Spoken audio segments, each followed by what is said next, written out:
ಇನ್ನು ಧಾರವಾಡದ ಪಿಜಿ ವಿದ್ಯಾರ್ಥಿಗಳಿಗೆ ಸಿಲಿಂಡರ್ ಎಫೆಕ್ಟ್ ತಟ್ಟಿದೆ. ಸಿಲಿಂಡರ್ಗಾಗಿ ಪಿಜಿ ಮಾಲೀಕರು ಕಾಯ್ತಾ ಇದ್ದಾರೆ. ಬೇರೆ ಕಡೆ ಊಟಕ್ಕೆ ಹೋಗೋದಿಕ್ಕೆ ಪಿಜಿ ಮಾಲೀಕರಿಂದ ವಿದ್ಯಾರ್ಥಿಗಳಲ್ಲಿ ಮನವಿ ಮಾಡ್ಕೋತಾ ಇದ್ದಾರೆ, ಎಲ್ಲಿ ಊಟ ಸಿಗುತ್ತೋ ಅಲ್ಲಿ ಹೋಗಿ ಅಂತ. 200 ವಿದ್ಯಾರ್ಥಿಗಳಿಗೆ ಮಧ್ಯಾಹ್ನದ ಊಟದ ವ್ಯವಸ್ಥೆ ಆಗಿಲ್ಲ.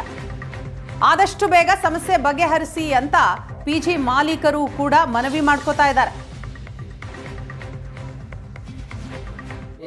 ಅರ್ಧ ಸಿಲಿಂಡರ್ ಅಷ್ಟೇ ಇದೆ ಈಗ.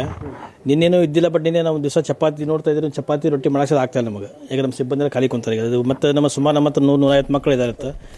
ಇದು ಪರೀಕ್ಷೆ ಟೈಮ್ ನಡೆದ ಈಗ PUC ಮತ್ತು ಸ್ಕೂಲ್ ಪರೀಕ್ಷೆ ನಡೆದವು. ಹುಡುಗ ಊಟ ಕೂಡ ಆಗ್ತಿಲ್ಲ.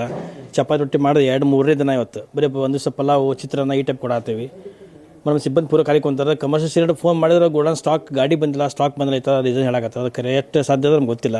ಅದಕ್ಕೆ ಕೂಡಲೇ ಸರ್ಕಾರ ಮಧ್ಯಪ್ರದೇಶ ಜಿಲ್ಲಾಡಳಿತ ಏನೋ ವ್ಯವಸ್ಥೆ ಮಾಡಿ ನಮ್ಗೆ ಹಾಸ್ಟೆಲ್ ವ್ಯವಸ್ಥೆ ಮಾಡಿ. ಯಾಕಂದ್ರೆ ಮಕ್ಕಳು ಊಟ ಏನಂತ ಕೊಡಬೇಕು. ಇವತ್ತೇನೋ ಒಂದು ದಿವಸ ನಮ್ಮ ಸಂಭಾಳಿಸ್ಬೋದು, ಬಟ್ ನಾಳೆ ಬೆಳಿಗ್ಗೆ ಮಕ್ಕಳು ಊಟ ಏನು ಕೊಡಬೇಕು. ದೊಡ್ಡ ಜಾಗ ಪಾಲಕರ ಮಕ್ಕಳು ನಮ್ಮ ನಂಬಿಕೆ ಮೇಲೆ ಬಿಟ್ಟು ಹೋಗಿರ್ತಾರೆ.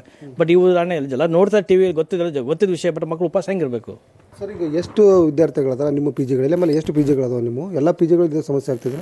ಎಲ್ಲ ಸಮಸ್ಯೆ ಆಗ್ತದೆ. ಎಲ್ಲ ಊಟ ಇಲ್ಲಿಂದ ಎಲ್ಲ ಮೇನ್ ಇಲ್ಲಿಂದ ಊಟ ಹೋಗ್ತದೆ. ನಮಗೆ ಸುಮಾರು 150-200 ಜನ ಮಕ್ಕಳು ಅನ್ನತ್ತಾರೆ ಇದ್ದಾರೆ. ಈಗ ಎಲ್ಲ ಊಟ ಕೊಡಲೇಬೇಕು. ಏನು ಬ್ಯಾಗ್ ಕಾರಣ ಹಾಕಿ ಆಗೋದಿಲ್ಲ. ನನಗೆ ಊಟ ಕೊಡಬೇಕಲ್ಲ.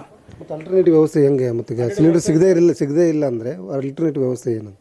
ಅಲ್ಟರ್ ವ್ಯವಸ್ಥೆ ಅಂತೂ ಮತ್ತೆ ಮೊದಲಂಗೆ ಸೌದಿಯಲ್ಲಿ ಹಚ್ಚಬೇಕಂದ್ರೆ ಆ ಥರ ಯಾವುದೋ ವ್ಯವಸ್ಥೆ ಮಾಡಿಲ್ಲ. ಏನಾದ್ರು ಮಾಡಿ ಮತ್ತೆ ಇಟ್ಟಂಗಿನೋ ಏನೋ ಇಟ್ಟು ಕಟ್ಟಿಗೆ ತಂದು ಏನೋ ಮಾಡ್ಬೇಕು. ಬಟ್ ಫುಲ್ ಪ್ರಮಾಣ ಊಟ ಕೊಡೋಕೆ ಆ ಟೈಮ್ ಆಗೋದಿಲ್ಲ. ಯಾಕಂದರೆ ಒಂದು ಗ್ಯಾಸ್ ಮೇಲೆ ನಮ್ಮೆಲ್ಲ ಹೈ ಪ್ರೆಷರ್ ಒಲಿ ಇರ್ತಾವೆ. ಒಂದು ಸಿಲಿಂಡರ್ ಮೇಲೆ 3-4 ಒಲಿ ನಾವು ಮೇಂಟೈನ್ ಮಾಡ್ತಿತ್ತು. ಆ ಕಟ್ಟಿಗೆ ಒಲಿ ತಂದರೆ ಅದು ಒಂದೇ ಐಟಮ್ ಮಾಡ್ಬೋದು. ನಾ ಎಲ್ಲ ಮಾಡೋಕೆ ಆಗೋದಿಲ್ಲ. ಇದರಿಂದ ಆದಷ್ಟು ಬೇಗ ಒಂದು 50% ನಮ್ಗೆ ಕೊಟ್ಟು ಅನುಕೂಲ ಆಗುತ್ತೆ ಕೊಟ್ಟು ಈ ಮೂಲಕ ಕೇಳ್ಕೊತೀನಿ ನಾನು. ಖಾಲಿನೂ ಕೂತಿದ್ದೀವಿ ಸರ್. ಹುಡುಗರೆಲ್ಲ ಉಪವಾಸಿದ್ದಾವೆ. ಏನು ಮಾಡೋದು ಸರ್? ರೈಸ್ ಐಟಮ್ 3 ದಿವಸ ರೈಸ್ ಐಟಮ್ ಕೊಟ್ಟಿದ್ದೀವಿ. ಇವತ್ತೇನು ಇಲ್ಲ ಸರ್, ಖಾಲಿ ಕೂತಿದ್ದೀವಿ. ತರಕಾರಿ ಎಲ್ಲ ಕೊಳಿತಾ ಹೋಗಿದೆ.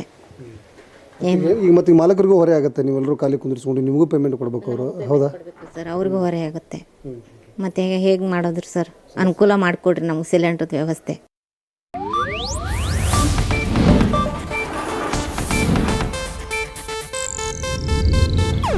ಇದು ಏಷ್ಯಾನೆಟ್ ನ್ಯೂಸ್ ನೆಟ್ವರ್ಕ್ ಪ್ರಸ್ತುತಿ.